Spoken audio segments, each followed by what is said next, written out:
Boa tarde a todos e a todas.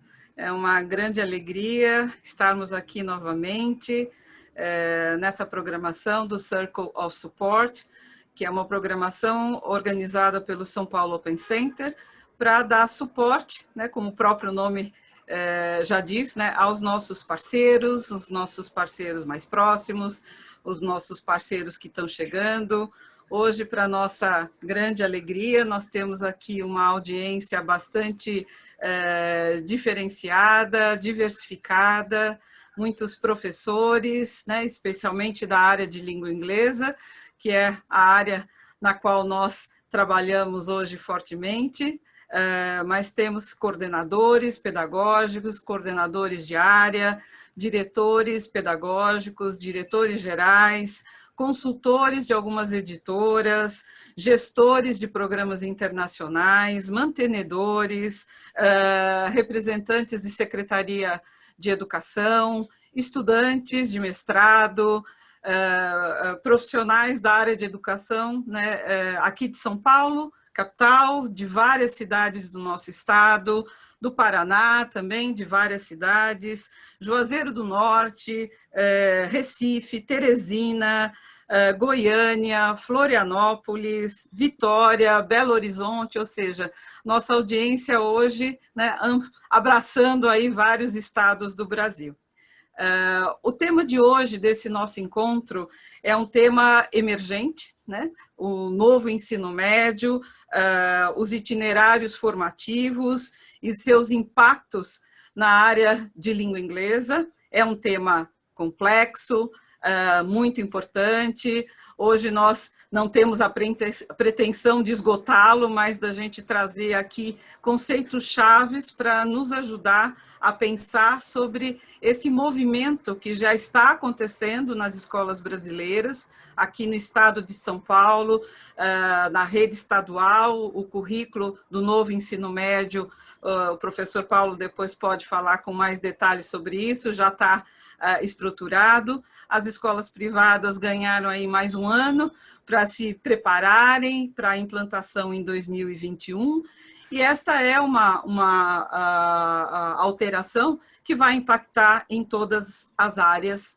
do saber, né? Como falei há pouco, né, o São Paulo Open Center trabalha fortemente, né, com o ensino da língua inglesa e a sua consequente potencialização, a certificação de proficiência, mas estamos inseridos no Brasil, nesse contexto mais amplo da educação, e temos que ampliar os nossos repertórios, né, nos informando, nos instrumentalizando para essas mudanças que vão impactar na sala de aula de todos os componentes disciplinares, todas as áreas, inclusive a área de língua inglesa. Para tratar desse tema hoje, né, tão desafiador e tão interessante, nós estamos com o professor Paulo Rota, que é mestre em Educação e Tecnologia, bacharel em licenciado em História, aqui pela PUC São Paulo, pós-graduado em Administração Escolar, Coordenação Pedagógica, colaborador dos referenciais para a elaboração dos itinerários formativos, formador de equipes técnicas, professores, coordenadores, gestores de diversas secretarias de educação no Brasil, na construção e implementação de currículos de concepção de educação integral e competências socioemocionais. Consultor, leitor crítico de currículos de educação integral, autor de livros e materiais didáticos, professor, coordenador, gestor de educação básica e responsável por implementação de ensino médio inovador. O professor Paulo vai começar esse diálogo conosco, na sequência virá o professor Eduardo Francini, e para a gente se organizar nessa 1h30 que estaremos juntos, nós vamos selecionar perguntas pelo chat. Então, ao longo da apresentação, tanto do professor Paulo quanto do professor Eduardo, eu sugiro que vocês escrevam aqui no chat as suas perguntas, que eu, Fátima Trindade e o Naldo, que nosso assistente aqui do São Paulo Open Center, nós vamos estar fazendo a curadoria dessas perguntas e encaminhando para os dois professores, os dois queridos convidados dessa tarde de hoje.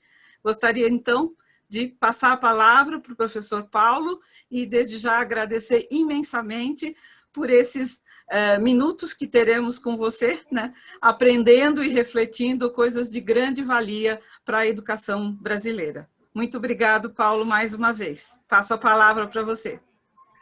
Boa tarde a todas e todos. Aqui, Paulo Rota, uma satisfação muito grande estar com vocês fazendo essa conversa sobre itinerários. Queria agradecer demais ao São Paulo Open Center, sobretudo a pessoa da Fátima, que é uma profissional que eu admiro demais, com a qual já tive oportunidade de ter grandes encontros na educação. Eu vou pedir licença e compartilhar minha tela com vocês, tá bom? E aí a gente vai começar essa conversa. Só um instantinho, já estou chegando.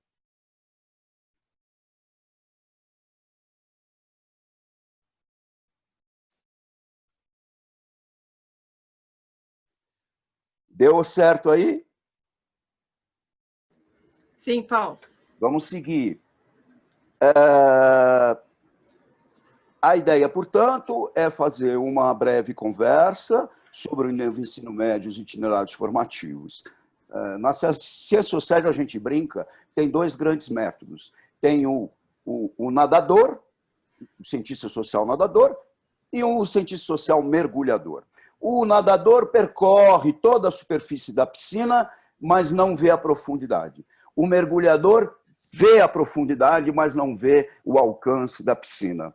Hoje nós não vamos fazer exatamente nem a superfície toda da piscina e nem a profundidade, mas a gente vai entrar na água e ver um pouquinho mais o novo ensino médio de itinerários. Eu preparei aqui um percursozinho para nós e depois a gente pode conversar mediante as demandas de vocês. O público, como a Fátima colocou, é bastante heterogêneo, de vários lugares do Brasil. Isso é muito bom, de redes públicas e redes particulares. Está todo mundo aí envolvido no desafio de implementar a base nacional e os itinerários formativos. Os itinerários é o que veio por último, né, na base. Ele saiu lá quentinho em dezembro de 2018, já nos estertores daquela gestão do MEC. Né? E eu queria começar trazendo para vocês até uma pequena homenagem à Fátima, né? Uma frase do Fernando Pessoa que me parece bastante inspiradora da base nacional e também dos itinerários. Né? O que em mim sente está pensando é um pouco o desafio que a gente tem pela frente ao pensar os nossos currículos. Né? O Fernando Pessoa, lá atrás, já havia antecipado um pouco essa exigência da educação integral. Aqui está um desenho, uma pequena representação, bastante simples, mas bastante forte, do novo ensino médio. Acima à esquerda, a gente tem a formação geral básica. Né? São as competências, as habilidades, né, das áreas do conhecimento. Organizado, o ensino médio organizado por áreas, como todo mundo já sabe. Né? A formação geral básica equivaleria àquela prática nossa de ensino médio que a gente já teria, só que agora, claro, transformado em competências e habilidades, em áreas e tal. Mas era basicamente a escola, vamos dizer, rotineira, aquela escola que a gente sabia fazer. Né? E a escola que a gente basicamente lida aí o tempo todo. Só que agora o novo ensino médio traz um componente novo, que é o projeto de vida. Tem muita gente ainda que tem dúvidas sobre isso, faz sentido, mas o projeto de vida será sim um componente e claro que cada escola, cada rede vai ter um recurso aí, mas e vamos considerar de uma maneira geral uma aula por semana para o projeto de vida, sem descuidar que as áreas e os componentes também têm que dialogar com o projeto de vida, independente dele ser componente ou não. Depois nós temos os itinerários, que é o objeto um pouco maior da nossa conversa hoje, está no escopo da nossa conversa, e as eletivas, que também já são, de certa forma, muitas das escolas, sobretudo particulares do Brasil, conhecem já um pouco essa modalidade. O documento que todas as secretarias estão tendo como referência para pensar os itinerários, ele tem essa carinha aqui. Ele está disponível na internet, no site do MEC, é muito fácil de acessá-lo. Alguns recortes vai organizar essa nossa conversa aqui hoje. Esses referenciais, eles trazem, basicamente, quais são as habilidades dos itinerários. O MEC chegou a discutir se os itinerários iam requerer habilidades próprias dos itinerários ou iam valer as habilidades e competências já da formação geral básica. E aí eles chegaram à conclusão, depois de várias discussões, lá tinham grupos tal, que era importante validar na lei habilidades específicas para os itinerários, para que ele não caísse naquela um projetinho ou eletivas. Não, ele tinha que ter uma fundamentação acadêmica muito consistente, objetivos muito claros e tudo mais. Tá? Bom, o que são os itinerários? Eles são um conjunto de unidades curriculares que possibilitam ao estudante aprofundar seus conhecimentos e se preparar ou para o prosseguimento de estudos, ou para o mundo do trabalho, de forma a contribuir para a construção de soluções e problemas específicos da sociedade. Os itinerários não têm um caráter propedêutico, os itinerários têm um caráter de aplicação, né? Eles vão muito conversar com as metodologias ativas, com a perspectiva do projeto de vida. Nesse documento que eu fiz referência para vocês, tem aqui 4 objetivos muito claros dos itinerários. O que os itinerários pretendem? Né? Quais são os objetivos? Aprofundar as aprendizagens relacionadas às competências gerais, às áreas de conhecimento ou a formação técnica profissional. Então, ele claramente tem a perspectiva de aprofundamento daquela parte geral básica. Ele também tem a perspectiva de consolidar a formação integral dos estudantes, desenvolvendo a autonomia necessária para que realizem seus projetos de vida. Então, os itinerários têm uma conversa direta com os projetos de vida. No geral, as competências, as áreas também têm, mas os itinerários, até por conta das escolhas, eles têm uma vocação maior de conversar com os projetos de vida. Um outro objetivo é promover a incorporação de valores universais, como ética, como liberdade, como democracia, como justiça social, como pluralidade, solidariedade e sustentabilidade. Isto é lei. Isso não está em discussão. Isto é lei. Isso tem força de lei. E, aproveitando, todos os países que, não é o nosso escopo aqui, mas, enfim, todos os países que aprovaram a base nacional, implementaram a base nacional, a aprendizagem dos estudantes melhorou. Teve um impacto muito grande. Tá? Mas isso é para uma outra conversa. Depois, outro objetivo, desenvolver as habilidades que permitam aos estudantes... eu estou aqui sem conseguir ver a minha própria tela, mas vamos lá. Desenvolver as habilidades que permitam aos estudantes terem uma visão de mundo ampla e heterogênea. Isso é muito importante, a questão da diferença. Né? Tomar decisões, essa expressão, tomar decisões, eu vou aprofundar já já. Né? Obrigado. E agir nas mais diversas situações, seja na escola, seja no trabalho, seja na vida. Portanto, a questão da aplicabilidade, da solução de problemas concretos, de problemas reais, seja no trabalho, seja na vida, seja na comunidade, é fundamental. Então, esses objetivos dos itinerários formativos estão muito claros, né? Não tem como a gente abrir mão disso. Bom, como é que os itinerários foram organizados lá na Base Nacional? Em 4 grandes eixos estruturantes. Primeiro, enfim, modo de dizer, um eixo é a investigação científica, o outro é mediação e intervenção sociocultural, um terceiro, processos criativos e um empreendedorismo.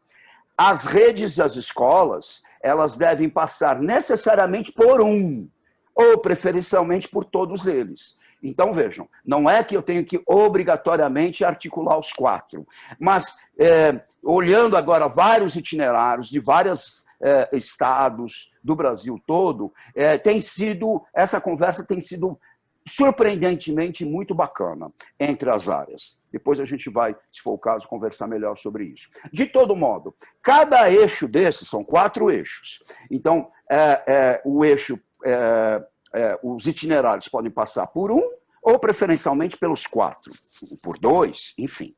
De todo modo, cada eixo desse ganha 3 habilidades principais por área do conhecimento e a formação técnica e profissional. Então, nós temos 5 frentes. Então, investigação científica tem 3 habilidades. Eu já vou escolher uma já. O mediação e intervenção sociocultural tem 3 habilidades. São comuns às áreas. Essas habilidades que eu estou me referindo agora não são de língua inglesa. De língua inglesa nós vamos ver daqui a pouco, de linguagens. Por enquanto, eu estou me referindo às habilidades que são comuns das áreas. Seja matemática, seja ciências humanas sociais aplicadas, seja linguagens e assim por diante, ciência da natureza e formação técnica profissional, tem 3 habilidades de investigação científica, as mesmas habilidades. As mesmas. Isso facilita muito o diálogo entre as áreas. E assim por diante. Mediação e intervenção cultural tem outras 3 habilidades, mas as mesmas nas diferentes áreas e formação técnica profissional. Vamos ver melhor. Aqui eu dei um print de tela, não dá para ler direito, então eu coloquei desse modo aqui. Eu escolhi um, tá? Vejo aqui, investigação científica, tem 3 habilidades, processos criativos tem mais 3, e elas atravessam as 5 áreas. Aqui está o documento oficial. Né? Eu vou escolher uma aleatoriamente. Né? De qualquer um, podia escolher qualquer uma. Escolhi sempre a terceira. Né? Utilizar informações, investigação científica, para todas as áreas, inclusive técnico-profissional. Utilizar informações, conhecimentos e ideias resultantes de investigação científicas para criar ou propor soluções para problemas diversos. Eu coloquei aqui em letra maiúscula, fiz de propósito para destacar. Ou seja, os itinerários são voltados para soluções de problemas do mundo. Seja da escola, seja do território, seja local, regional, nacional, global. Nos processos criativos, eu escolhi um: difundir novas ideias, propostas, obras ou soluções por meio de diferentes linguagens, mídias e plataformas, analógicas e digitais, com confiança e coragem, assegurando que alcance os interlocutores pretendidos. Eu destaquei aqui confiança e coragem por conta, só para exemplificar, que os itinerários têm uma conversa muito forte com as socioemocionais, né? E com os projetos de vida, naturalmente. Agora, os outros 2 eixos. Também fiz uma pequena curadoria aqui. Mediação e intervenção sociocultural. Participar ativamente da proposição, implementação e avaliação de solução para problemas socioculturais e ou ambientais, nível local, regional, nacional e global, corresponsabilizando-se pela realização de ações e projetos voltados ao bem comum. Esta habilidade, que é uma das 3 deste eixo, mediação, intervenção e controle, essa habilidade é de qualquer área, de linguagens e língua inglesa, inclusive. Eu quis chamar a atenção aqui do corresponsabilizando-se pelo seguinte: nós, adultos, basicamente estudamos numa escola onde a responsabilidade tinha um sentido moral, de dever. A responsabilidade, no contexto da educação integral, tem a ver com pertencimento. Eu sou o responsável, quero dizer, o estudante é responsável quando ele se identifica, quando ele se sente pertencendo, seja no território, seja na própria escola, seja no território dele. Por isso que é muito importante esse autorreconhecimento, a autoidentificação das suas forças, do seu contexto. Tá? E, por último, o eixo empreendedorismo. Eu peguei também uma das 3 habilidades que são comuns a todas as áreas, refletir continuamente sobre seu próprio desenvolvimento e sobre seus objetivos presentes e futuros, identificando aspirações e oportunidades, inclusive relacionadas ao mundo do trabalho, que orientem escolhas, esforços e ações em relação à sua vida pessoal, profissional e cidadã. Vejam que interessante, inclusive relacionados ao mundo do trabalho. A área de linguagens, no ensino médio, ela tem uma coisa muito bacana, porque ela destaca que o projeto de vida não é só um projeto profissional, é um projeto ético e estético. Isso é de uma importância tremenda para a gente entender projeto de vida e para pensar os itinerários, inclusive no contexto das linguagens, e da língua inglesa em particular, que é um pouco o que nos une aqui nesse momento. Portanto, os 4 eixos, empreendedorismo, mediação e intervenção sociocultural, investigação sensitiva e processos criativos, têm essas habilidades que são comuns às áreas. Tá? Bom, posto isso, eu queria aqui fazer uma problematização. A propósito de a gente ampliar a nossa conversa de itinerários, eu queria trazer alguns pressupostos em relação com a base nacional. O primeiro pressuposto que eu queria trazer é da educação integral. A educação integral tem várias acepções na base. E educação integral tem vários sentidos. Eu posso pensar o integral na medida da visão integral que eu tenho do sujeito, de estudante ou de professor, aliando aspectos cognitivos e socioemocionais. Isso tem uma força muito grande. Daí mora todas as socioemocionais e toda a parte do projeto de vida. Do ponto de vista filosófico, epistemológico, o que isso quer dizer para nós? Que nós estamos querendo superar as dicotomias ocidentais. Essa é uma discussão que já existia antes da base, na filosofia, na epistemologia, nas ciências. Né? O que são isso, Paulo? O que são dicotomias ocidentais? Por exemplo, a clássica dicotomia razão e emoção, privilegiando razão. A clássica dicotomia cérebro e corpo, privilegiando o cérebro. A clássica dicotomia cognição e afeto, privilegiando a cognição. A clássica dicotomia cultura e natureza, privilegiando cultura. E assim por diante. Né? E assim por diante. Não vamos esgotar isso aqui agora. De todo modo, a base vem trazer uma concepção integral do sujeito. Isso está na Constituição, essa perspectiva de visão integral, já está lá em 88, muito antes das diretrizes curriculares nacionais e muito antes da base nacional.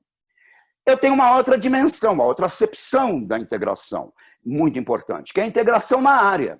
Então, a área de linguagens, a área de ciências da natureza, a área de ciências humanas. Matemática é um componente área, então, ok, fica um pouco diferente. E a integração com as demais áreas do conhecimento. E isso também ocorre por metodologia. Eu não preciso falar da mesma coisa, do mesmo assunto.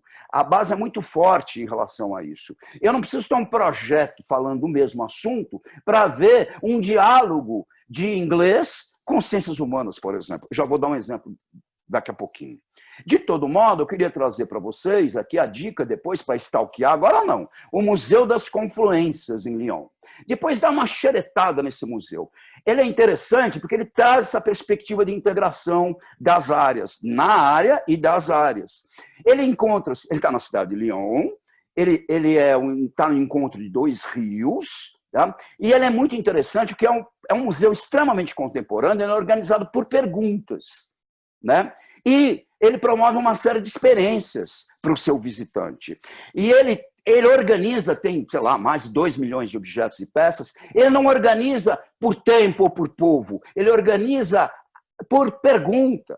Então, a mesma pergunta tem lá peças da antiguidade, da pré-história e algo contemporâneo. Então, é um museu que propõe um percurso ao visitante que conversa demais com a nossa perspectiva de base nacional e de itinerários. É um outro arranjo do conhecimento. Né? Eu tenho que pensar um outro, porque eu tenho que partir de perguntas. Os itinerários, basicamente, eles não são propedêuticos, eles passam de questões. Né? E a perspectiva de resolução de questões, inclusive da comunidade. Uma terceira acepção de integral na base, eu diria que é a relação com o contexto, né? Com os territórios. Na escola particular, nem tanto, mas nos currículos dos estados só se fala em território. Só se fala em território. Eles falam, não, porque o território de estudante, quais são os territórios dos estudantes? Né? Na perspectiva um pouco mais da escola particular, a gente poderia falar em cidade educadora.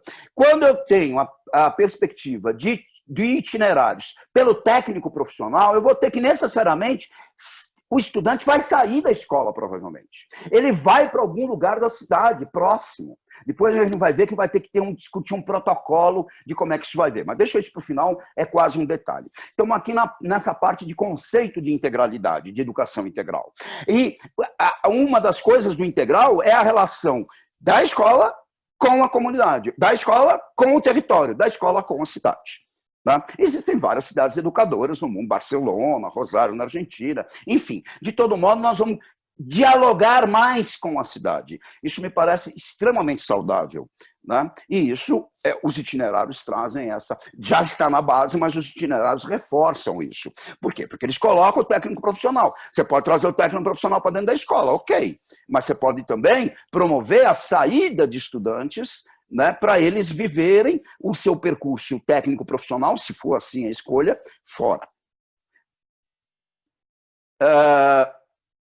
Aqui um conceito importantérrimo hoje da filosofia, é o conceito de territorialidade. Eu não vou aprofundar, mas só situar vocês. O conceito de territorialidade nasceu da década de 1920, na observação de pássaros. A territorialidade, a primeira forma dessa categoria, desse conceito aparecer, era para se referir ao percurso que determinados pássaros faziam no espaço, no ar, enfim. Era assim que era chamado, territorialidades. A partir da década de 70, 80, essa categoria ultrapassou a observação de pássaros e começou a invadir outros ramos do conhecimento, sobretudo a filosofia. Né? O Deleuze fala em geofilosofia. Por que isso é importante? Porque o conhecimento ele tem que ter sentido, ele tem que ter aderência. Ele está mais no território da imanência, daí essa ideia de geofilosofia, de tangibilidade na experiência humana, do que algo propedêutico, puro, desconectado de um contexto, de uma resolução de problemas. A área de língua inglesa já trabalha bastante um pouco nessa perspectiva, de trazer situações de vivências, por exemplo, para os estudantes.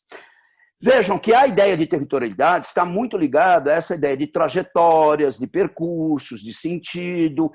Essa é a própria proposta dos itinerários. Tem um Estado que não fala itinerário, vai falar itinerâncias.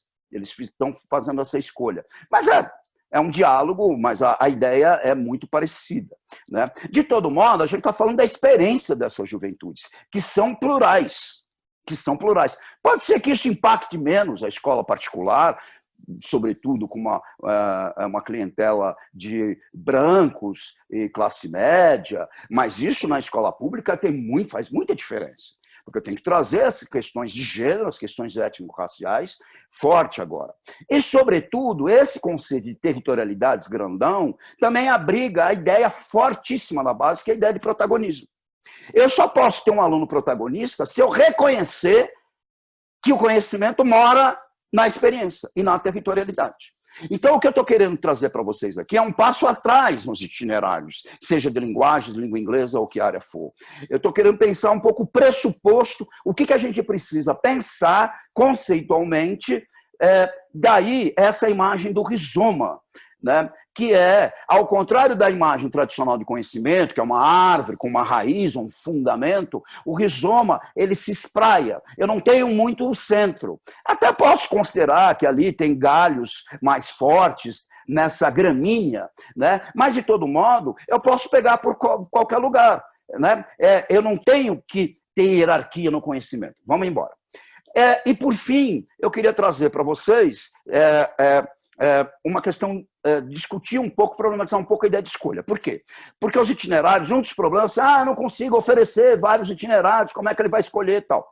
Então, de novo, eu quero dar um passo atrás, antes da gente falar de itinerário exatamente na área de língua inglesa, e falar o que são escolhas. A questão das escolhas está na cognição e na aprendizagem. Ela é anterior aos itinerários, já está na base e está na própria aprendizagem. Né? Onde é que a aprendizagem mora? Ela ocorre quando o sujeito se depara com diferentes pontos de vista e toma a decisão.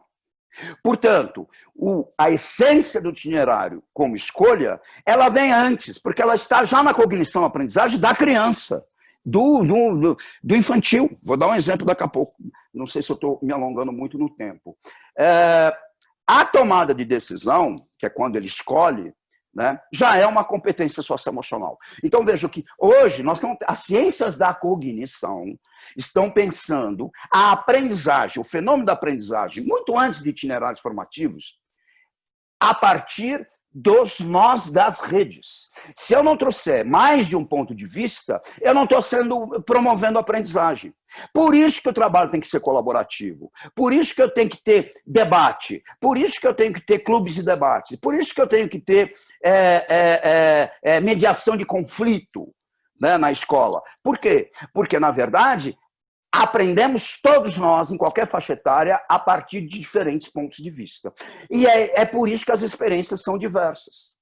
Se vocês quiserem, para localizar, para não ficar solta essa minha fala, busquem o Siemens, o conectivismo, que é uma teoria ainda em elaboração, uma teoria da aprendizagem nos ambientes digitais, e ele fala que a aprendizagem mora nos nós das redes. Mas antes do digital, a aprendizagem mora, na verdade, nos diferentes pontos de vista. É que as redes podem favorecer o acesso aos diferentes pontos de vista. Então, se eu trouxer diferentes pontos de vista, eu estou promovendo a aprendizagem. Portanto, a escolha é o lugar da cognição da aprendizagem. Vou dar aqui 2 exemplos. Eu perdi o controle do meu tempo, mas vamos lá, acho que eu tenho mais uns minutinhos ainda para falar. Tem tempo, Paulo. Oi. Tá com o tempo. Obrigado, querido. Eu estou aqui meio aflito, porque é muita coisa que vem na minha cabeça, nossa, e aí eu fico querendo também não abusar. Bom, vou contar uma historinha. Eu era coordenador de fundamental, anos finais, 7º ano, entro numa aula de matemática, às vezes é até raro, dependendo do contexto, os coordenadores sabem, o coordenador poder assistir a aula, ele está fazendo de tudo, menos assistindo a aula, mas enfim, isso não vem ao caso agora. E o professor, eu sentei lá quietinho, no fundo da sala, na verdade uma sala que quase não tinha fundo, mas ela era larga, tinha laterais, mas eu sentei lá bonitinho, e o professor também sentou, depois da orientação de como é que ia ser a dinâmica da aula, e ele perguntou, uma pergunta muito simples, para os alunos de matemática, se alguém tinha feito uma determinada solução de problema que ele havia proposto na aula anterior, enfim, coisa assim. Aí um pegou e falou, eu fiz. Aí ele foi lá no canto esquerdo da lousa, eu lembro muito bem, essa cena marcou a minha vida. Ou pelo menos a minha trajetória profissional. E esse aluno, 7º ano, ele colocou lá a sua solução de problema matemático. Ok, ele colocou, ok, tudo certo, não tem problema. O professor perguntou, alguém fez diferente? E aí foi um segundo aluno. Foi diferente, botou uma outra forma de resolver o mesmo problema matemático. Eu falei, ok, daí está tudo certo, né? Tem um caminho, tem outro caminho. Um foi por aqui, outro foi por ali. Aí o professor falou assim, alguém fez diferente? Aí vem uma terceira forma, aí eu já comecei a ficar intrigado. Eu falei, nossa, eu não aprendi matemática desse jeito. Eu não tinha vários caminhos, né? Eu não tinha essa perspectiva de possibilidade, de problematização da própria matemática. Muito bem. Eu já achei interessante. Eu falei, opa, coisa aqui tá boa. E achei que ia encerrar por aí. Eu estava quase já saindo da sala, enfim, já me dando por satisfeito. O professor falou assim, alguém fez diferente? Vocês imaginem que foi um 4º aluno na lousa, escrever na lousa a 4ª solução. Aí eu falei, nossa, que coisa impressionante. Vocês imaginam o que o professor perguntou? Alguém fez diferente? Pois bem, foi o 5º aluno. Eu falei, cara, chega, né? Que é isso? Quanta possibilidade de resolver isso? Aí o professor fez a pergunta. Alguém fez diferente? Gente, foi o 6º aluno responder aqui. O 6º aluno. E respondeu, e eu, que fiz, não sou da área de matemática, mas gostava muito de matemática, eram caminhos diferentes para resolver aquilo. Muito bem. O que o professor fez? Ele, como adulto, professor, ele não fez mais a pergunta, mas ele foi para a lousa e fez uma 7ª solução de escolha de caminho para resolver aquele problema matemático. E ele aproveitou e fez uma síntese, comentou as anteriores, não tinha comentado quase nada ainda, que eu me lembre, né? De todo modo, vejam o quanta possibilidade de escolha eu tenho na rotina escolar, na metodologia, muito antes de escolher itinerário. Então, são alunos que estão acostumados a fazer escolhas, a respeitar diferentes pontos de vista, né? Enfim, não é à toa, eu vou comentar agora o meu segundo exemplo, é uma escola que esses alunos, já no ensino médio, ganharam um modelo de simulação da ONU, no Fórum SAAP, em inglês. Em inglês. Ah, eles tinham um bom inglês, Paulo. Sim, tinham um bom inglês. Mas mais do que ter um bom inglês. O Fórum FAAP, acho que muitos de vocês devem até participar, tem uma simulação de um debate da ONU, portanto, é uma questão internacional muito importante, e os alunos são organizados em países. Eles são obrigados a defender Canadá, Portugal, México, Nova Guiné, seja lá quem for, em inglês, porque é a língua ali. Tem em português também. A gente também tinha um êxito muito bom em português, mas acho que vale a pena resgatar aqui o percurso que a gente tinha em inglês. Mas não só pelo domínio da língua, mas pelo fato de serem alunos acostumados a um ambiente de diferentes pontos de vista, a conversar, a debater, a ter mediação de conflitos. Isso me parece extremamente oportuno de trazer como reflexão para a gente pensar a base e os itinerários. Enfim, eu não vou dar outros exemplos. Pensando nos itinerários, me ocorreu de trazer para vocês também, recuperar o sentido da própria palavra currículo. Né? Correre, em latim, não traz a ideia de movimento, de deslocamento. Correre significa percorrer. Pô, somos seres inconclusos em movimento. Não dá para a gente pegar um currículo mais fechado. Aberto aonde? Aberto à porosidade da experiência dos estudantes. Ele é o co-desenhador da aula, agora, é um ensino híbrido. E aberto à porosidade do mundo também. Né? O currículo, ele, na própria etimologia da palavra, ele tem essa ideia de percurso. Né? E aí a pergunta nossa agora é: quais caminhos e trajetos que o currículo escolar do novo ensino médio irá propor para os estudantes percorrerem? Quais os itinerários propostos pela escola e pela área de língua inglesa? Qual que curadoria, que propostas nós vamos fazer de língua inglesa que moram nos itinerários? Tudo isso, eu queria fazer uma síntese, sem aprofundar naturalmente. Nós estamos operando, e a Base Nacional conversa muito com uma concepção de cognição que não é mais aquele ambiente, aquele aluno individualizado, sozinho, em silêncio. A cognição hoje, nas ciências da cognição, para todos nós, dentro e fora da escola, há uma distribuição da cognição entre cérebro, corpo e ambiente, físico e cultural, mediante acoplamentos que configuram o modo como os seres humanos conhecem o mundo e a si mesmos no mundo. Esse tempo de pandemia, que eu, enfim, não havia comentado por uma questão de... tem trazido fortemente essa clareza. Né? Os processos cognitivos não estão todos na cabeça. Isso vale tanto para o socioemocional quanto para a tecnologia. Aliás, não é à toa que as socioemocionais conversam muito com a tecnologia, porque elas trazem essa perspectiva da minha relação comigo mesmo e com o mundo. Né? E o mundo, obviamente, envolve todas as questões de tecnologia. Para fazer uma síntese, então, para vocês aqui, até aqui do nosso percurso, e abrir a última etapa dessa primeira fala. Os itinerários, em outras palavras, são uma concepção contemporânea de educação integral e, a partir dos itinerários, buscam superar a educação centrada exclusivamente na dimensão cognitiva, incluindo explícita e intencionalmente a dimensão socioemocional, a fragmentação de disciplinas com o fim em si mesmo, trazendo a relação do conhecimento com a experiência, e a abordagem massificada dos estudantes, que eu quero abandonar, e propor a concretização dos anseios e projetos de vida como finalidade da educação. Se a língua inglesa não está tão representada na base, mais uma razão para ela se pensar a partir dos itinerários, porque eu tenho certeza que a visão dos itinerários vai trazer um fortalecimento da língua inglesa. Não tenho dúvida disso, não tenho dúvida nenhuma disso. Não tenho dúvida nenhuma disso. Bom, como é que os itinerários podem se organizar na escola? Tem vários, aqui estão alguns, tá? Laboratórios, inclusive de ciências humanas, né? Tem uma escola pública no Rio de Janeiro que eu acompanhei, a implantação de educação integral, já há vários anos, há um case de sucesso, o Colégio Estadual Chico Anísio, organizado lá pelo Instituto Ayrton Senna, que eu acompanhei todo esse percurso. A gente criou um laboratório de ciências humanas, não é um laboratório tradicional.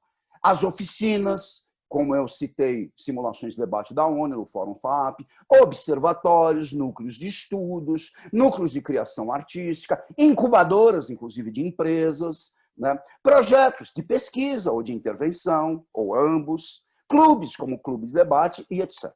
E a duração dos itinerários pode ser anual, semestral, trimestral, bimestral. Eu, que tenho feito leituras de currículos, os bimestrais eu acho que está muito escolar no modelo. Eu acho que o itinerário ele podia ser um percurso um pouco mais sofisticado, até porque a perspectiva dele é de aprofundar. Não sei se a gente consegue aprofundar bimestralmente. De todo modo, cada rede está fazendo uma escolha ou privilegiando um modelo. Aqui só uma brincadeirinha para dar uma... A gente estuda e aprende a dar respostas. Quando é que vamos aprender a fazer as perguntas? Então, esse exercício de fazer pergunta é muito importante, inclusive nos itinerários, porque eu tenho que problematizar o mundo. Como é que eu vou buscar a solução se a pergunta é do professor ou da escola? O aluno ele é convidado a construir também uma problematização, né? Aqui só um trechinho da base, que o projeto de vida está muito ligado nisso tudo. Os itinerários estão atravessados por projetos de vida, né? E aí, eu já vou aqui parando, porque vocês é que são os especialistas da área e o Eduardo, sobretudo. Então, mas eu queria trazer algumas referências para vocês, para a gente pensar itinerários na área de linguagem. Eu não vou, por uma questão de confidencialidade, eu assinei um termo, eu não posso falar dos itinerários da área de linguagem e de língua inglesa, dos currículos dos territórios brasileiros, né? Mas enfim, talvez num outro contexto de oficinas, tal, a gente possa estabelecer um aprofundamento em relação a isso. De todo modo, queria trazer aqui o que eu mencionei há pouco, a área de linguagem e suas tecnologias, na página 475 da base, fala que, nesse sentido, a área contribui para formar sujeitos capazes de usufruir, produzir e transformar a cultura corporal do movimento, tomando e sustentando decisões éticas, conscientes e reflexivas sobre o papel das práticas do corpo, seu projeto de vida e na sociedade. Portanto, a área vai destacar que isso vai.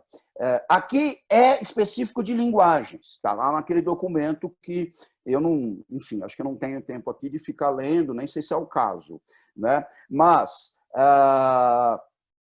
vamos passar rapidamente. Aqui é só específico de linguagens, tá? De linguagens e, portanto, de língua inglesa. Por exemplo, investigar e analisar a organização, funcionamento ou efeitos de sentido denunciados e discursos materializados nas diversas línguas e linguagens. Imagens estáticas e em movimento, música, linguagens corporais do movimento, entre outras, situando-as no contexto de um ou mais campos de atuação social e considerando dados e informações disponíveis em diferentes mídias. Esta habilidade é específica na área de linguagens.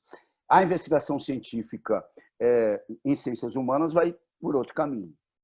Então, tem aqueles comuns lá, que atravessam todas as áreas, e agora eu estou apresentando para vocês os específicos da área de linguagens. Levantar e testar hipóteses sobre a organização, não dá para ler aqui, mas, enfim, não importa, funcionamento ou efeitos de sentido denunciados, discurso materializado nas diversas línguas e linguagens. Então, nos itinerários, vejam, duas habilidades, eles estão mencionando as línguas, obviamente que a língua inglesa está inserida aí, de forma muito clara, né? Eu posso ter um itinerário em inglês? Claro, claro, né? Aqui uma última habilidade em investigação científica que eu vou pular. Dos processos criativos em linguagens, né? Também vai trazer específico, vai mencionar as línguas, reconhecer produtos ou processos criativos por meio da fruição. Tem vários currículos que falam da fruição em língua inglesa. vivências e reflexão crítica sobre obras ou eventos de diferentes práticas artísticas, culturais e ou corporais, ampliando o repertório pessoal sobre o funcionamento dos recursos das línguas. E assim por diante, tá? Na habilidade seguinte, também fala em línguas, na terceira também fala em línguas, e assim por diante. Né? Não está especificado, mas, de certa forma, isso é bom, porque cabe à escola construir seu itinerário. Né? Identificar mediação e intervenção sociocultural, também, práticas de linguagens, né? Depois, a habilidade de selecionar e mobilizar intencionalmente, enfim, conhecimento, recursos de práticas de linguagem. Isso também absolutamente abriga as línguas, né? Todas, e o inglês, naturalmente. E, por último, para linguagens, propor e testar estratégias de mediação, intervenção sociocultural e ambiental, selecionando adequadamente elementos de diferentes linguagens. Aqui, inclusive, eu posso trazer isso para a área de línguas completamente. E de empreendedorismo, a mesma coisa. Né? Avaliar como oportunidades, conhecimentos e recursos relacionados a várias linguagens podem ser utilizados na concretização de projetos pessoais ou produtivos. Eu posso, por exemplo, ter um itinerário onde ele vai construir o percurso dele, o portfólio dele, de projeto de vida dele em inglês. Por que não? Né? Por que não? Por exemplo. Né? E assim por diante. Tá? Então, cada uma delas, vocês têm lá depois como o documento para olhar com calma, se for o caso. E aí eu trouxe, para encerrar de verdade, algumas perguntas organizadoras. Então, eu estou fazendo uma pergunta que vale tanto para gestor, para coordenador, para diretor, pessoal de secretaria, para professor. Né? Eu quero ir fazer meu itinerário. Por onde eu começo? Quais os processos de escuta dos estudantes? Você escutou os seus estudantes? Vejam que o processo de escuta, o que eu quero chamar a atenção, já é uma escolha. Não é uma questão assim, eu não tenho condição de ter 12 itinerários, 3 por área, e um 13º de técnico profissional. Não é essa a questão. Eu não preciso necessariamente resolver pela quantidade, eu tenho que resolver pelo conceito. Eu tenho que adequar os recursos ao meu contexto escolar, ao meu território. Eu posso escutar e devo escutar os estudantes. Todos os currículos que foram feitos, todos fizeram processos de escuta. E a escola particular pode fazer um processo de escuta dos seus estudantes para pensar os itinerários. Mesmo que eu não vou oferecer itinerários que seja bonitinho para cada um dos estudantes. Isso talvez não exista, mas eu nem sei se isso eu quero. É bom também ter essa negociação. Isso faz parte do aprendizado da vida. Muito bem. O texto conceitual dos itinerários formativos, como espaço do currículo, conecta a escola aos anseios, interesses e demandas dos jovens? E também é um texto promotor do aprofundamento das aprendizagens da formação geral. Veja que a palavra aprofundamento aparece o tempo todo. Os itinerários é um lugar sofisticado. Não é um projetinho lá extracurricular. Não é um projetinho extracurricular. Tem um lugar de centralidade no novo ensino médio. Os itinerários promovem conexão com os projetos de vida? Aqui eu acho que mora uma... Enfim, eu não sou mais gestor já há alguns anos, fiz um outro percurso, mas eu adoraria trabalhar com isso. Mais 2 últimas já encerro. Os itinerários, ele explicita a relevância dos eixos estruturantes, dos 4, né? Como organizadores dos próprios itinerários, e conversa com a realidade contemporânea, a formação social e profissional dos estudantes. Os itinerários têm que responder essas perguntas. E a última, indica processos estruturados de escolha dos itinerários pelos estudantes. Eu tenho que montar esse percurso de escolha. Talvez até comece já na própria escuta, porque eu sei que eu não vou conseguir oferecer, não tenho condição de oferecer muitos itinerários, eu não tenho equipe para isso, muito complexo. Ok, mas então eu vou antecipar e vou fazer uma escuta bem bacana. Eu posso escutar até os pais e transformar isso numa grande sinergia. Veja que é uma outra relação, é um ecossistema de aprendizagem diferente. Não tem mais aquele acadêmico pronto, acabado, eu vou ensinar isso. Eu não sei o que eu vou. Depende das escolhas dos estudantes, do meu... mesmo entre escolas particulares, é muito diferente uma escola particular de Manaus da de Piracicaba. É diferente. É diferente. Né? No caso específico dos itinerários de formação técnica e profissional, que às vezes nas escolas particulares, não preciso disso, isso é bobagem, meu perfil do meu estudante vai para a universidade, ok, mas ele pode ter... existem alunos que têm essa possibilidade. E aí a escola tem que... Bom, como é que vai se dar esse processo de certificação intermediária pelas instituições e parceiros? Então, você escolher uma, mediante a escolha. Eu vi que os meus estudantes poderiam ter bastante interesse numa instituição, que tem estrutura, pode nos apoiar, pode ser uma coisa bacana.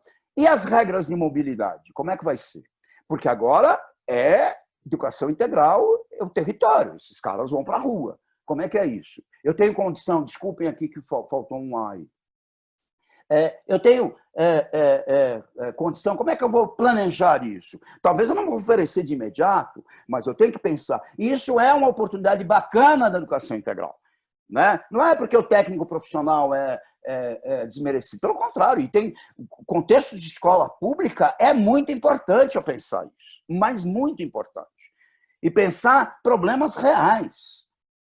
Tem uma escola, tem uma solução, por exemplo, na Amazônia, e eu encerro com esse exemplo, de uma canoa que leva os estudantes para a escola, a canoa movida a energia solar. E foi um jovem que propôs isso. Isso é maravilhoso. Isso é maravilhoso. Porque ele resolveu vários problemas.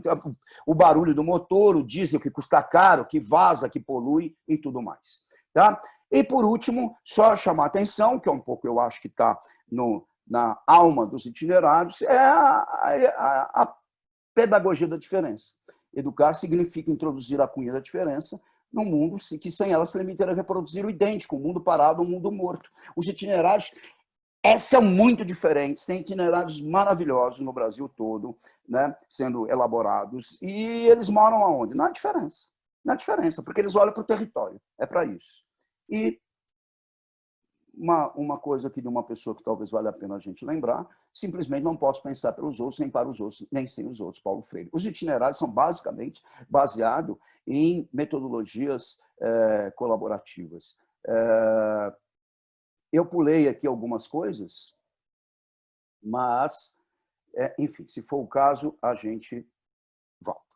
Eu vou interromper aqui, e é isso. Desculpem ter falado demais. Paulo, obrigada. Bom, vamos aqui às perguntas. Temos aqui uma pergunta sobre o projeto de vida do Fabrício Rossi. Queria entender melhor a questão do projeto de vida ir além do mundo do trabalho, que você fez referência à estética e cultura, né? Qual é o nome? Deixa eu... Fabrício. Oi, Fabrício. Fabrício, muito legal isso. E isso é um grande avanço que a base trouxe do edital. Fabrício, o MEC está analisando livros de projeto de vida para o ensino médio. Já devia ter feito a lista dos aprovados. Estava previsto para julho, mas, enfim, não vem ao caso. O MEC está lá com as suas questões e está atrasado. Mas vai sair. E eu vou dizer o seguinte, todos os livros, Fabrício, todos, eles partem do edital do MEC, chamam objeto 2, junto com os projetos integradores. O projeto de vida ele tem três dimensões. Então, todos os livros que vão ser oferecidos vão tratar das três dimensões. A primeira dimensão é do autoconhecimento, é do estudante consigo próprio, é o encontro consigo próprio. Né? Eu tenho até PPT sobre isso, mas, enfim, acho que não vem ao caso de abrir outro PPT agora. A primeira dimensão é o autoconhecimento, o encontro consigo próprio. Que o Foucault vai um pouco além do autoconhecimento e vai chamar de cuidado de si. O Foucault vai pensar que o autoconhecimento não é só assim, conhecer-me a mim mesmo, é as possibilidades de eu me tornar outra coisa. Aliás, a palavra projeto, Fabrício, a etimologia da palavra projeto é um jato lançado para frente. Então, eu tenho a perspectiva do tornar-se, do pretender ser, do devir, pessoalmente. pessoalmente, né? Das minhas identidades, das minhas escolhas, inclusive das escolhas bastante pessoais e de gênero e o que for. A segunda dimensão, Patrício, que é obrigatória, todos os livros do Projeto de Vida têm que trazer, é o encontro com o outro, com o coletivo, é uma espécie dessa dimensão cidadã, com a comunidade. Então, é onde provavelmente ele vai fazer, né, projetos e discussões do que como que os outros me atravessam, conversa com a primeira dimensão. Mas, assim, qual é a minha família? Qual é o meu contexto? Da onde eu vim? Qual é a história da minha família? Então, é esse encontro com o outro. Esse outro pode estar no passado, pode estar no presente, né? Qual é o meu contexto? Qual é o lugar que eu moro? Eu sou da periferia ou não? Eu sou do Jardim. Como é que é isso? Né? E a terceira dimensão, aí sim é a dimensão profissional. Então, a dimensão profissional que eu encontro com o nós e com o futuro, Fabrício.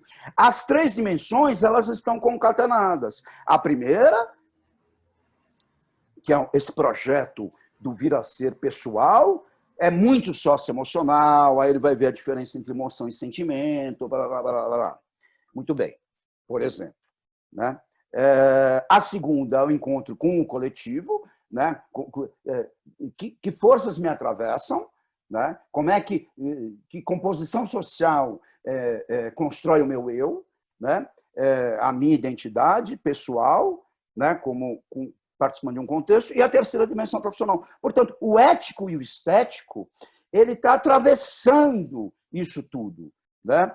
Mas, se você pegar, você pode deixar isso mais para a dimensão 1. Não é necessário. Talvez você vai falar a dimensão 1, vamos trabalhar no primeiro ano do médio, a dimensão do outro no segundo, e a dimensão profissional no terceiro. Faz sentido.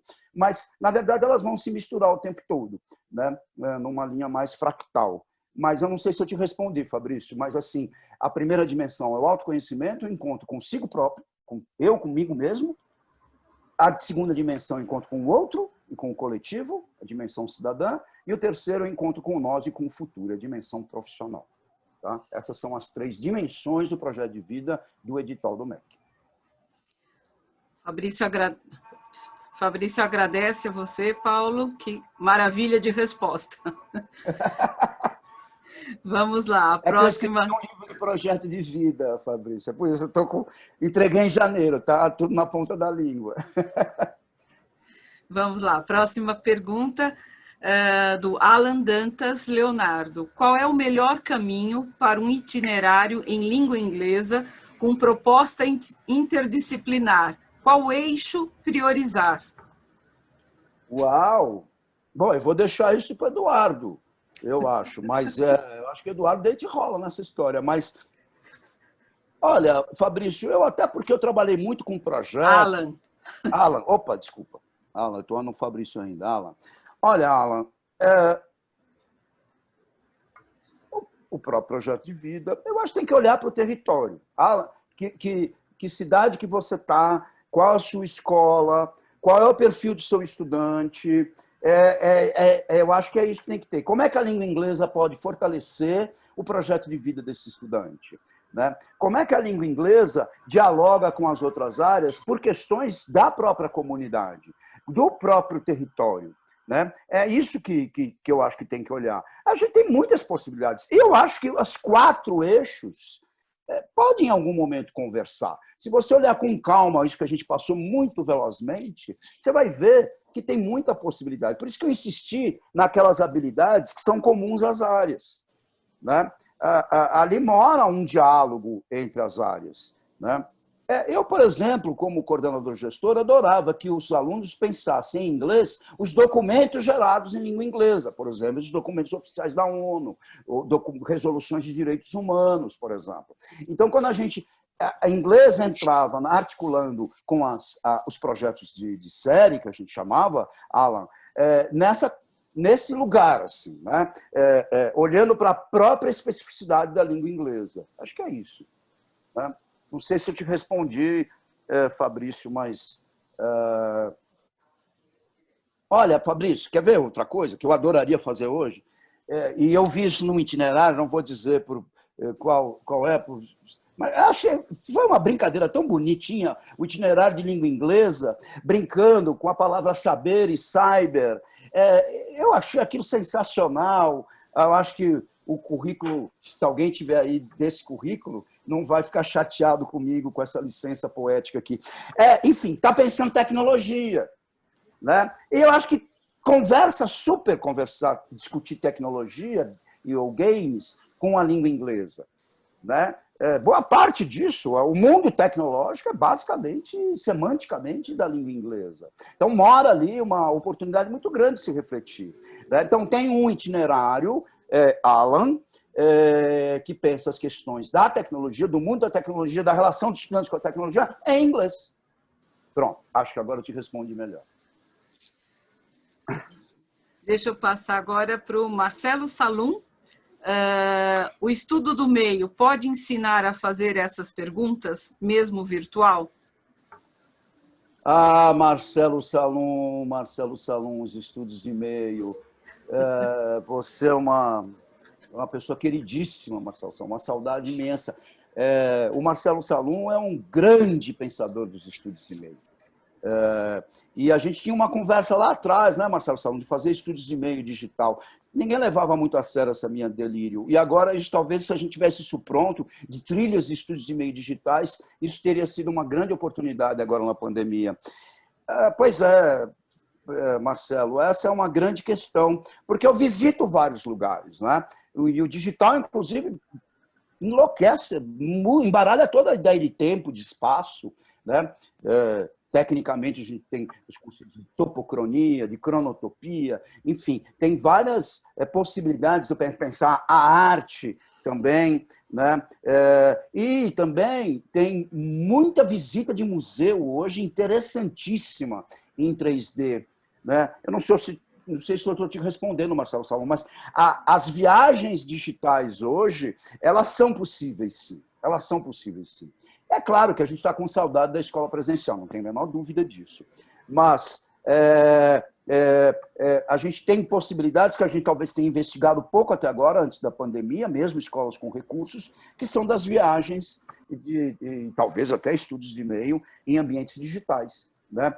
Talvez estudantes indo para um lugar, outros estudantes indo para outro lugar, explorando o Google Earth. Enfim, eu acho que a língua inglesa atravessa isso o tempo todo. Mais uma vez, Marcelo Salum, não sei se eu te respondi. Ok.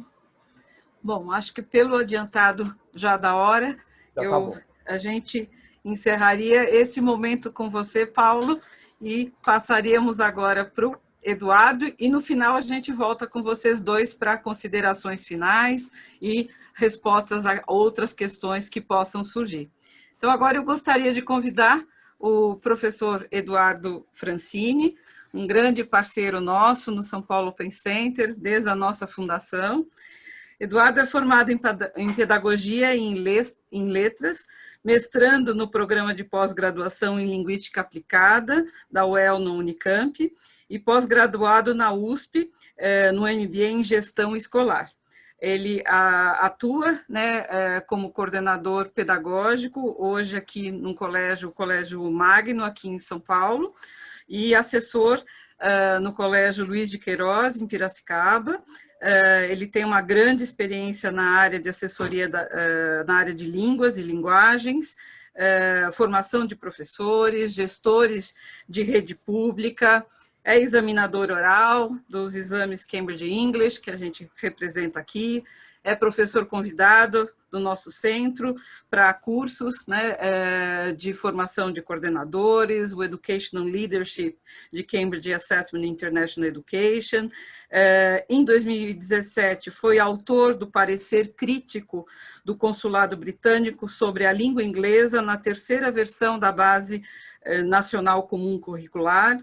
Em 2018, foi membro da comissão da BNCC e Currículo, da Secretaria Municipal de Educação de Piracicaba e da comissão do Programa de Ensino Integral da Diretoria Regional de Ensino. Em 2019, fez parte do grupo de especialistas que redigiu recomendações sobre currículo, formação de professores para o Prosperity Fund da Embaixada do Reino Unido no Brasil. atuou ainda na implantação e consultoria de programas de dupla certificação na educação básica, aqui em várias escolas brasileiras, né? Professor Eduardo, convido você agora para fazer as suas considerações sobre esse nosso tema da tarde de hoje. Olá, pessoal. Obrigado, Fátima, pelo convite. Nada disso me prepara para falar depois do Paulo. Vocês não têm noção o que é, né? Falar depois de Paulo Rota. Paulo, obrigado, querido. E acho que você trouxe muitas coisas interessantíssimas aqui. Eu fui anotando para a gente poder fazer essa ponte, otimizar esse nosso tempo e esse cruzamento de ideias. Primeiro, muito obrigado por trazer de maneira tão didática e, ao mesmo tempo, com aprofundamento teórico, o que é realmente, quais são as ideias e os pilares por trás de uma proposta de itinerário formativo, de uma proposta de trabalho mais em áreas de conhecimento do que disciplinas isoladas, enfim. Obrigado por trazer esse contexto e é incrível como sempre, né? Quando eu falei com as pessoas, eles me disseram assim, você vai estar lá com o Paulo Rota? Eu falei, e prometo ficar quietinho e falar pouco para deixar o Paulo, que é tudo isso aí que vocês viram e muito mais. Obrigado mesmo, Paulo e Fátima e São Paulo Open Center, obrigado por esse convite. Eu peguei aqui algumas ideias do Paulo para trazer e focalizar em língua inglesa. Primeiro, a ideia de, como o Paulo mesmo leu, né? A gente tem no ensino médio muito forte a área de linguagens, né? Línguas e linguagens. E o tempo todo a gente está vendo isso no plural. Por quê? Porque, especificamente, se a gente for lá ver as habilidades específicas para a língua inglesa, e esse é uma das críticas que se faz ao documento com relação ao inglês, olha, isso aqui, né, como é que eu vou construir um currículo de língua inglesa com esses escritores que estão aqui na base? Quer dizer, como é que eu faço, né, com que o meu aluno tenha uma trajetória dentro da área de língua inglesa no ensino médio, se eu vou ter que só trabalhar aqui leitura, oralidade, mas essas habilidades que parecem ser tão pequenas em termos de quantidade, quantitativamente, né? E também em termos de qualidade ou aprofundamento. Então, esse primeiro ponto é muito importante, trabalhar com uma área mais ampla de línguas e linguagens. E o que é fazer isso? O Paulo trouxe muito bem. É você trabalhar a língua, né, como forma de existência. E também nos nossos contextos atuais como formas de resistência também. Então, as linguagens, as línguas como forma de existência e de resistência. E um conceito-chave que o Paulo trouxe, que é de territórios, né? Territorialização ou territorialidade, em línguas, isso tem um ponto muito marcado na BNCC, quando faz essa opção por inglês como língua franca, ou seja, eu tiro uma ideia de território fechado, de país, a língua inglesa é aquela do outro, do estrangeiro, do americano, do britânico, e trago uma ideia de, olha, é uma formação de repertório do indivíduo, do sujeito, para atuar em cenários maiores, globais, e que não exatamente tem essa pecha ou está vinculado com o território de nação, né, ou com uma língua de nação, ou dominação, que muitas vezes vem junto com essa ideia, né? Quando se fala de língua e cultura, por exemplo, que não dá para se separar, a gente tem essa ideia. Então, é uma inversão também nesse sentido de território, e se pensar no território, né, como o Paulo falou, como uma cidade educadora, uma comunidade, pensar no território a partir de uma epistemologia do Sul, a partir de uma rede mais horizontal de saberes, né, e de conhecimento, de troca, ou seja, uma ecologia de saberes dessa forma, é a grande sacada para a língua inglesa. Ou seja, sair de um currículo que seja prescritivo e normativo, que é o que se espera, né, e que eu sei que até o fundamental, os anos finais do ensino fundamental de sexto a nono ano, traz um pouco disso, né, apesar de a gente ter lá uma introdução e uma justificativa do ensino da língua inglesa bastante, eu acho que até plausível. A gente tem, além do problema de só trazer o inglês e não outras línguas, né, tem mais um outro problema, é que essa ideia, né, de território, de língua franca, de língua como expressão de existência, de resistência, de performatividade, ela não está, a gente não vê isso diretamente nos descritores das habilidades. Essa é efetivamente uma crítica aí que eu acho que faz todo sentido. No ensino médio, até pela falta desses descritores, a gente já tem uma possibilidade de construção maior, né? Então, aonde é que vem a limitação e que a gente precisa romper essa primeira limitação? É do currículo normativo, é do currículo prescritivo, é do currículo puramente formado por conhecimentos linguísticos, né? Não estou dizendo que isso não importa, não estou dizendo que isso não deve ser privilegiado também, né? Mas é o também, é o que vem junto quando a gente vai usar essas línguas, essas linguagens como forma de expressão. Então, esse é um ponto que eu acho que tem uma conexão aí com os itinerários e com o propósito que o Paulo falou. Claro, também, junto com isso, né, a construção do sujeito, quando se fala de ética e estética, né, a gente lembra do bom e do belo, a gente lembra de algumas questões muito importantes. O Paulo falou de documentos, de se trabalhar, por exemplo, documentos escritos em língua inglesa. Nós temos hoje, e ele citou a Unesco, né, até por conta de um fórum e tal, nós temos hoje documentos sendo produzidos. É claro que assim, você tem hoje tradutores ali o tempo todo que trabalham. Se o documento não está traduzido, você tem como traduzir isso instantaneamente, talvez não de maneira adequada, mas, enfim, que se entenda o sentido. Mas tem outros tipos de relatório que, quando chegam para a gente, ou não chegam para a gente, ou chegam muito depois. E eu vou dar 2 exemplos aqui muito interessantes. A Unesco produziu um relatório em 2017, 2018, que fala sobre o aumento das perspectivas nacionalistas de extrema-direita no mundo. Nós não temos ainda a tradução desse documento, é um documento importantíssimo para os jovens de ensino médio ler. Quando a gente entra na página do MEC e a gente quer pesquisar um pouquinho mais sobre o Brasil em termos internacionais, a gente vai sempre cair lá na página do PISA, por exemplo. E o link que está do Brasil para a página do PISA para falar sobre esse relatório do exame de 2018 está totalmente em inglês. Então, sim, essa parte de decodificação, essa parte de normatização, de currículo prescritivo, da sintaxe, ela é interessante, ela é importante, ela precisa aparecer, mas a gente tem que garantir que isso esteja em função de alguma coisa, né? A gente precisa garantir que a língua seja também uma constituição do sujeito e expressão do seu repertório. E trabalhar a noção de repertório, por exemplo, é muito diferente do que trabalhar a noção de vocabulário, de como se fala tal palavra em inglês, e por aí vai. Então, esse é um ponto. E aí, vindo junto esse caráter de aplicação de prática, né, como o Paulo falou também, que os itinerários têm, a gente não pode perder de vista, gente, aqui eu quero abrir um parênteses, isso...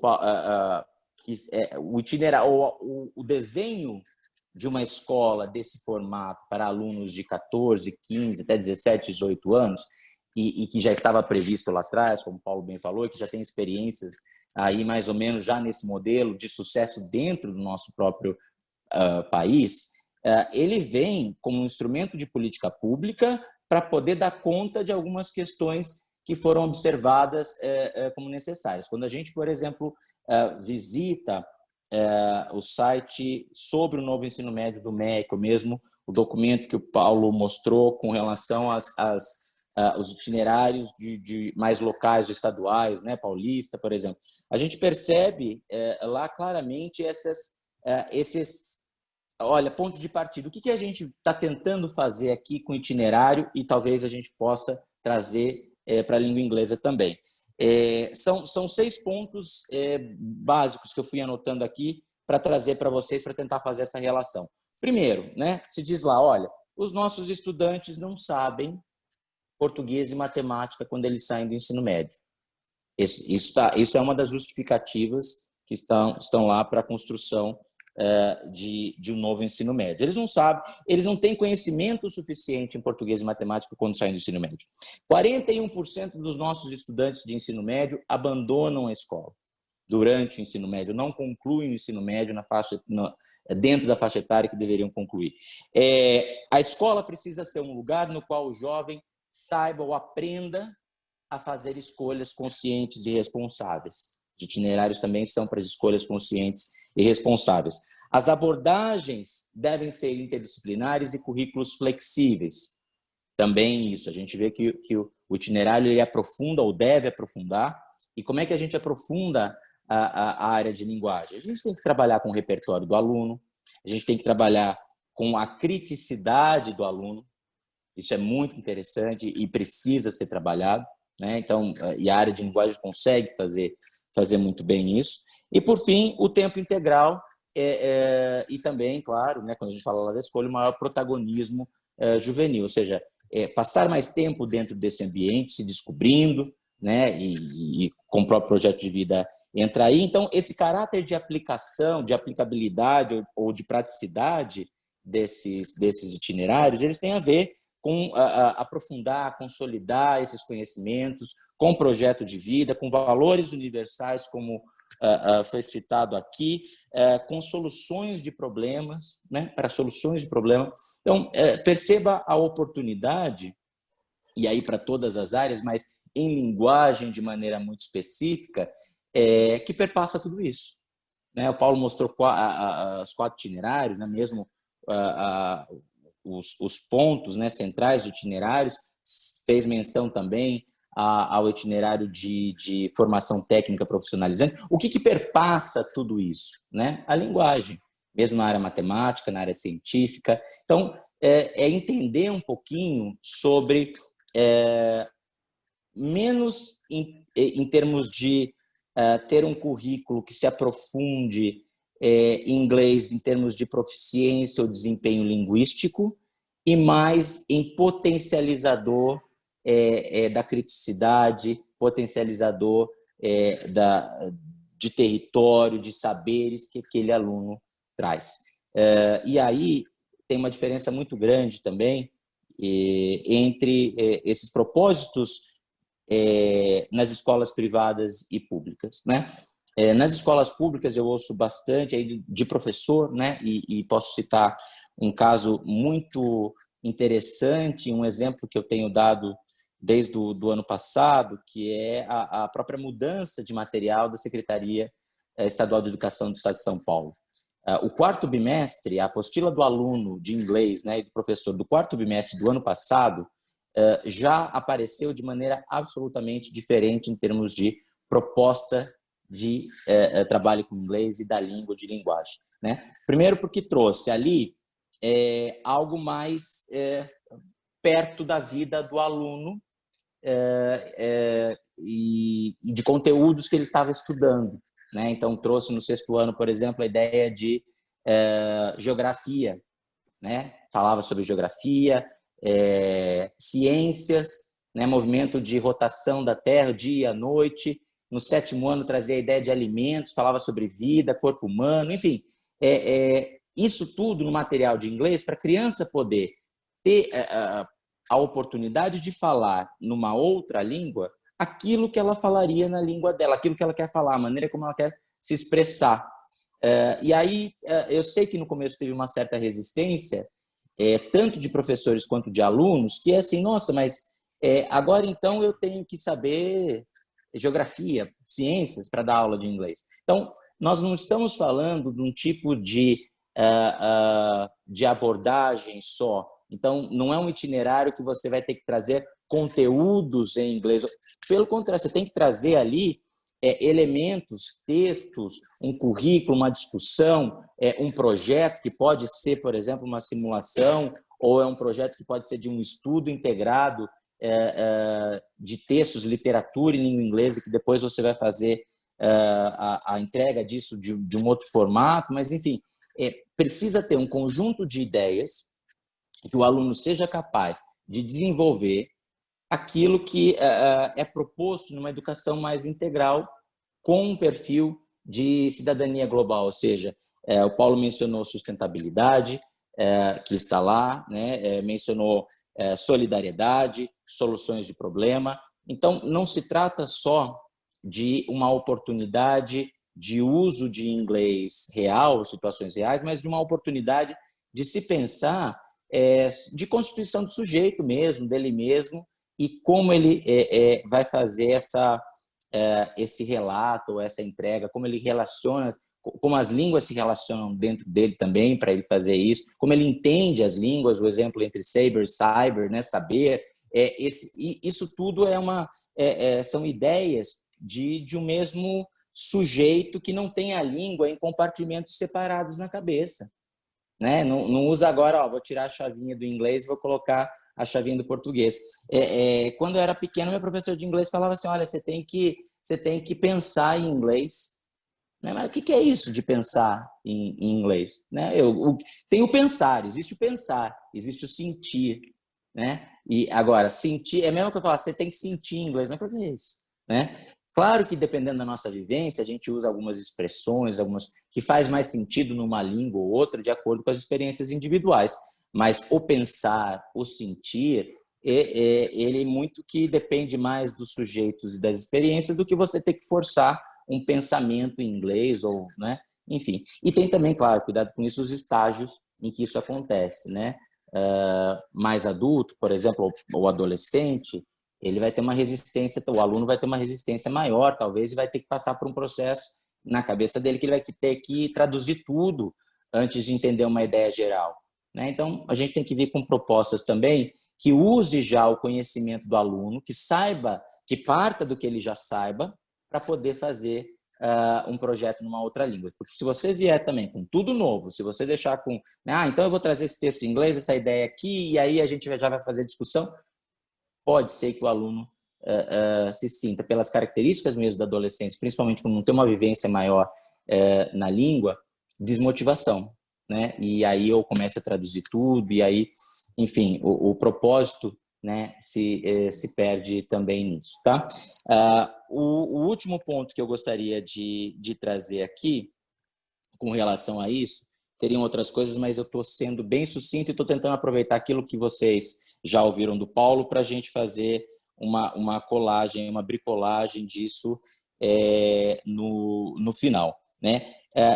O Paulo fala muito das dimensões, né, e de formação, das dimensões que os itinerários trazem sobre os alunos. Né? E ele me confidencializou antes também da gente conversar aqui. O Paulo assinou o contrato lá de sigilo, né, Paulo? Eu não assinei nada, então eu posso falar. Não, brincadeira, isso não é sigiloso, não, isso é aberto. Tô brincando.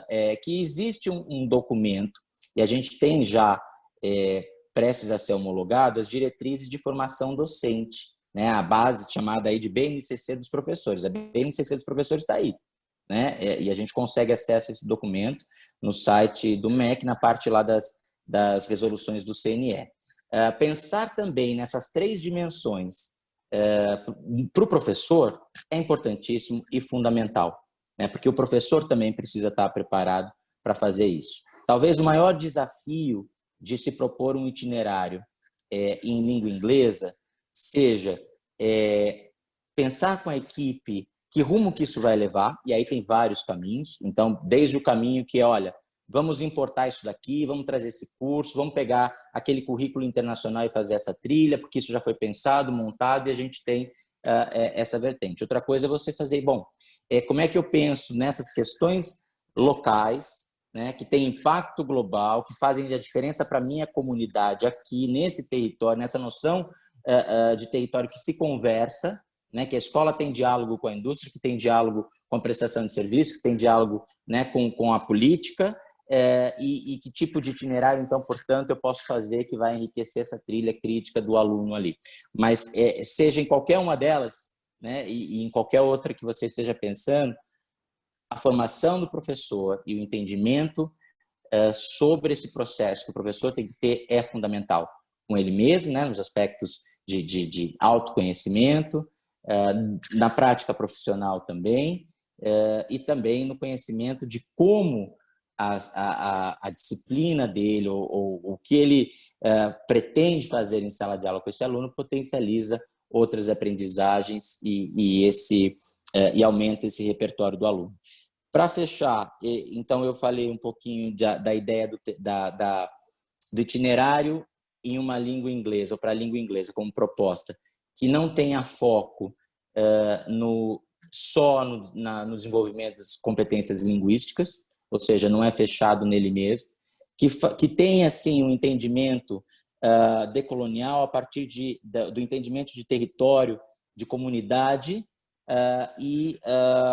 trazendo um pouco para isso, o que ele tem, então, que garantir, que na verdade é o que todos os itinerários deveriam garantir, porque o ensino médio está com base nisso, que é promover outros saberes, né? Promover outros saberes, outros raciocínios, raciocínio crítico, lógico, matemático, fazer com que o aluno também, né, tenha escolhas conscientes e responsáveis, abordagem interdisciplinar.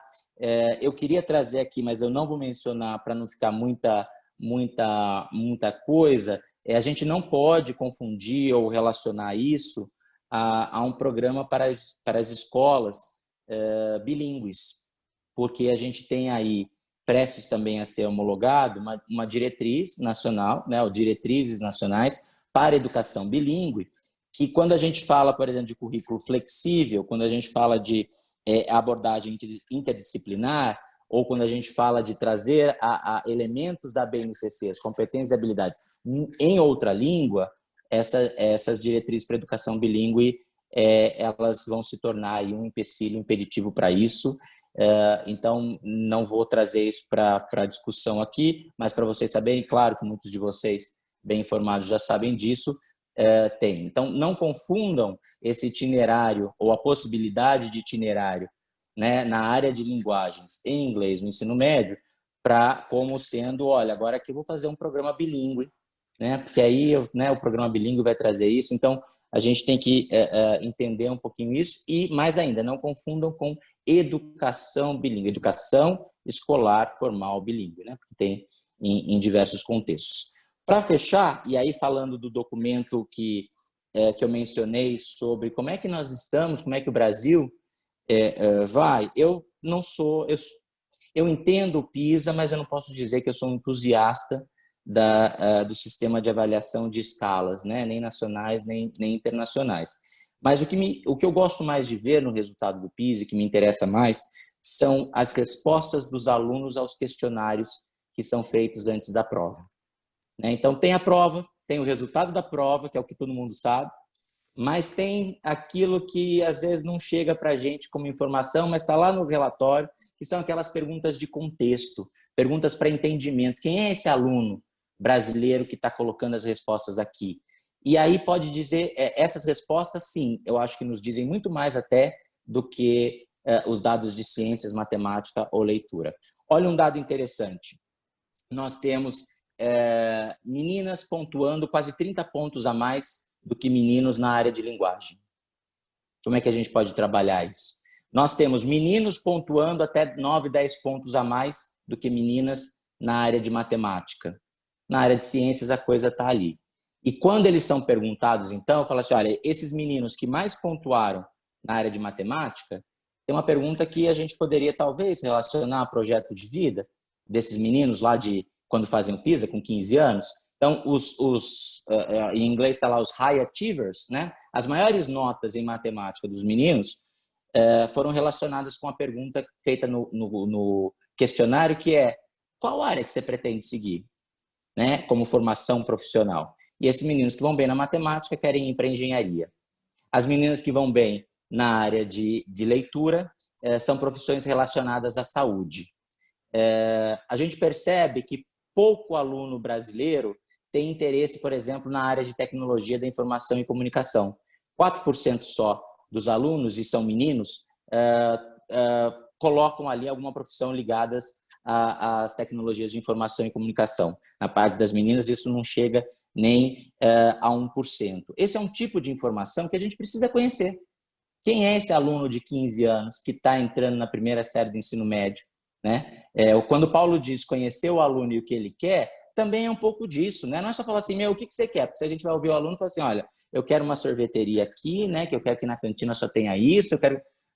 Não é isso, né? É ir um pouquinho mais adentro e aprofundar um pouquinho mais o conhecimento da escola com relação à comunidade, ao público que serve.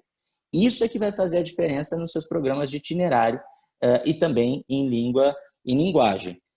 Tem algumas perguntas interessantes aqui que eu acho que também a gente consegue abordar nos itinerários e entender quem é esse aluno de 15 anos. Por exemplo, foi feita uma pergunta com relação à cooperação entre os colegas, entre os alunos na sua escola, né? Na sua escola, como é que é o relacionamento entre colegas? Os alunos brasileiros disseram, em sua maioria, 57%, que costuma haver um clima de competição entre os colegas da escola. 48% só disseram que há um clima de cooperação. Então, eu tenho mais aluno dizendo que tem competição do que cooperação na escola. Esse é um outro dado importantíssimo para como você trabalhar um itinerário ou pensar numa forma de itinerário colaborativo, por exemplo. 23% dos alunos brasileiros disseram que se sentem sozinhos na escola, apesar de estarem cheios de pessoas do lado. 41% dos alunos disseram que os professores demoram muito para começar a aula, porque eles têm que ficar esperando a turma fazer silêncio.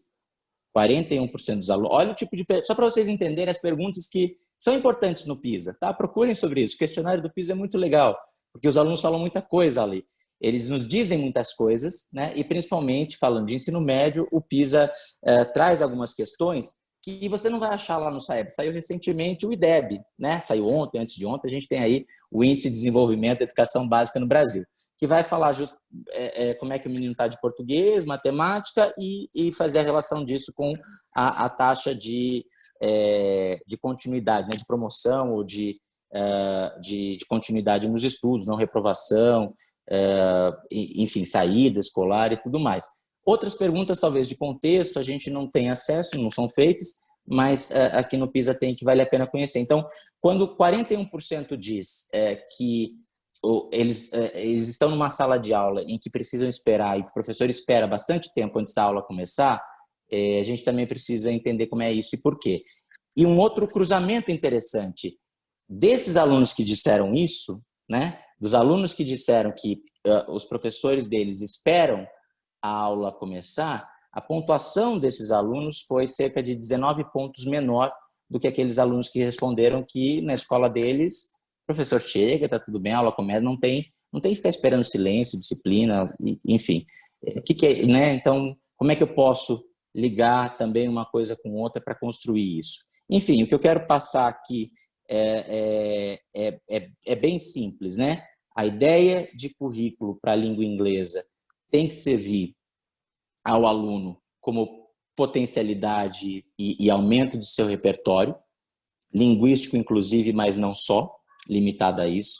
Eu preciso entender por que esses itinerários, esses novos desenhos estão sendo feitos, por que, para quê e quem é o meu aluno, e de que maneira eu posso, através desse itinerário, ajudar a transformar um quadro que a gente está vendo hoje com relação à educação brasileira. É claro que isso é muito específico, talvez não só, mas talvez mais específico de um contexto público do que privado, mas mesmo no contexto privado, a gente precisa entender quais são e, de repente, começar a fazer as mesmas perguntas, né? Ou a gente sabe muito bem quais são essas respostas e dar uma cara, um desenho curricular que possa atingir isso no final. Mas não entendam a limitação da base do ensino médio com relação à língua inglesa como sendo uma limitação, como sendo falha no sentido de, olha, aqui não fala nada de passive voice, aqui não fala nada de past continuous, aqui não fala. Fala tantas outras coisas na área de linguagens e nos itinerários de linguagem, como o Paulo leu aí para a gente, que talvez são mais importantes e que isso ele vai conseguir.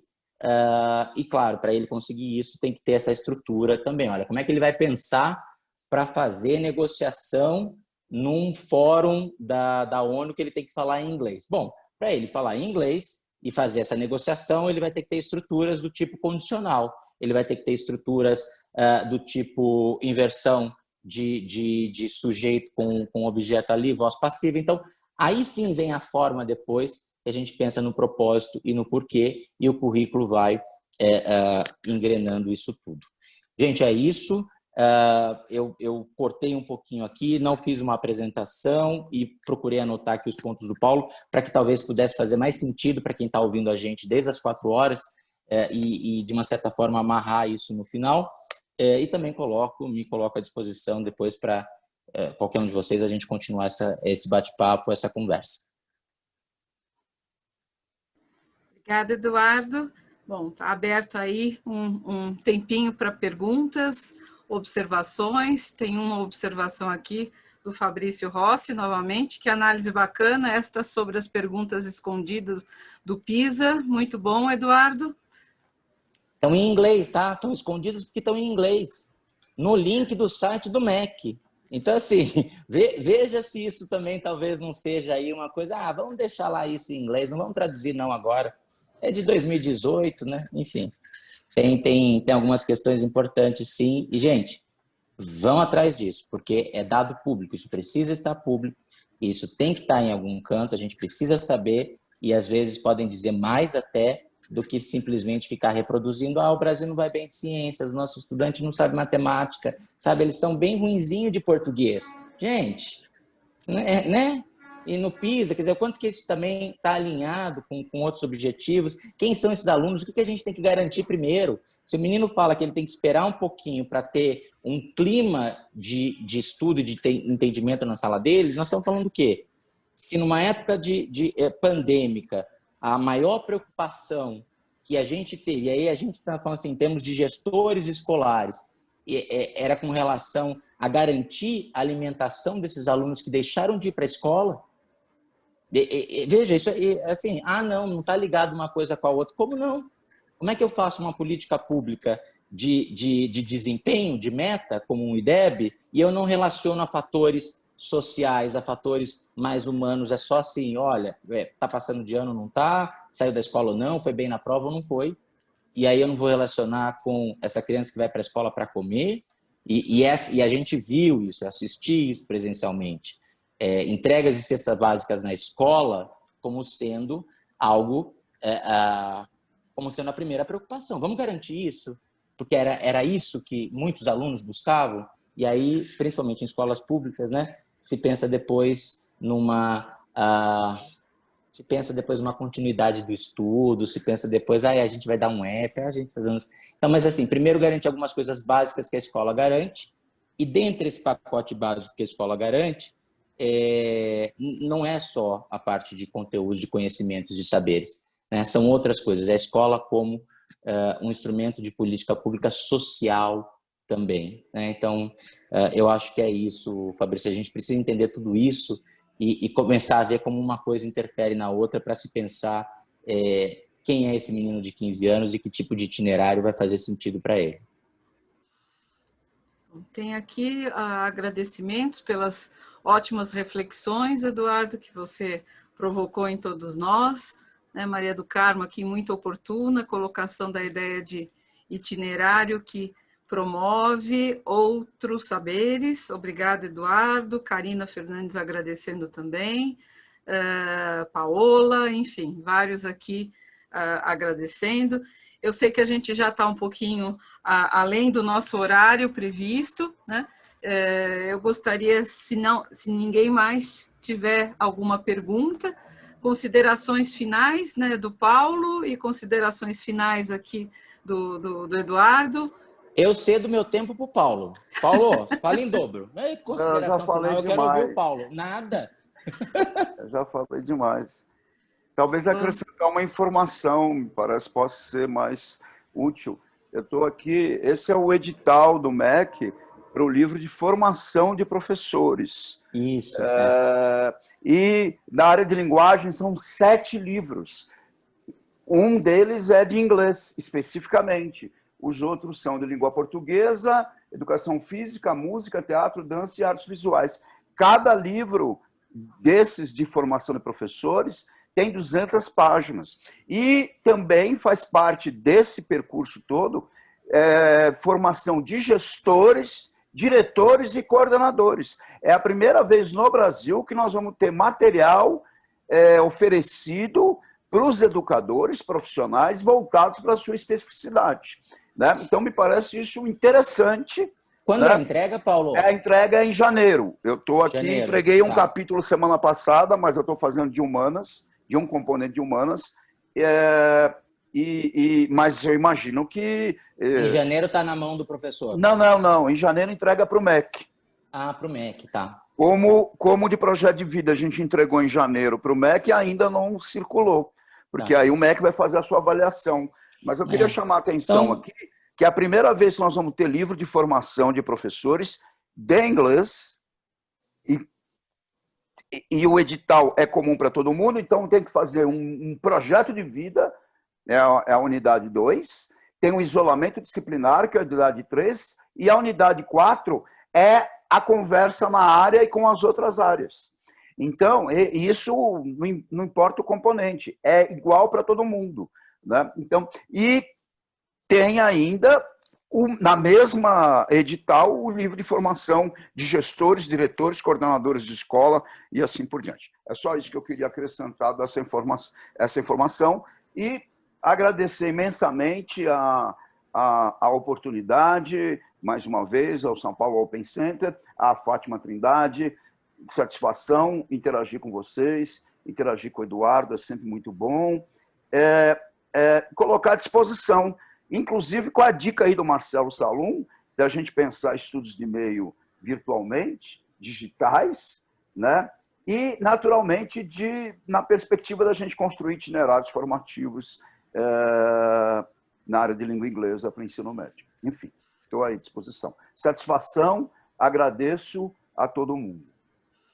Bom, eu, assim, mais uma vez, muito feliz, né, de reunir esses grandes amigos, né, parceiros de história, de carreira. No comecinho eu comentei com ambos, né, cada um faz parte da minha história pessoal, como pessoa e como profissional, e é muito gostoso fazer essas pontes.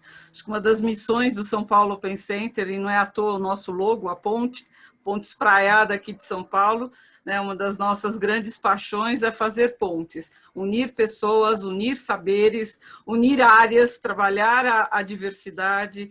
Essa é uma das grandes paixões da nossa equipe aqui no São Paulo Open Center, né?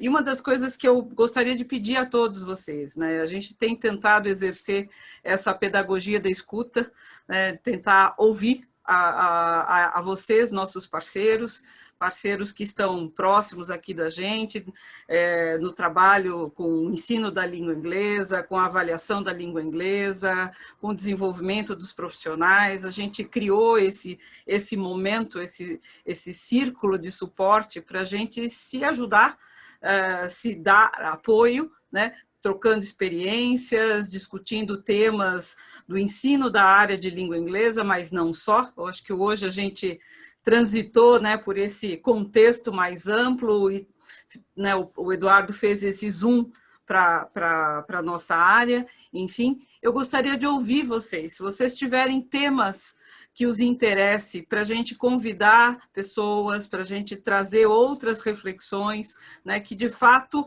venham ao encontro daquilo que vocês estão precisando. Eu sei que todos nós hoje somos bombardeados, né, por muitos webinars, lives, enfim, mas o que vocês gostariam de ouvir? O que vocês precisam, né?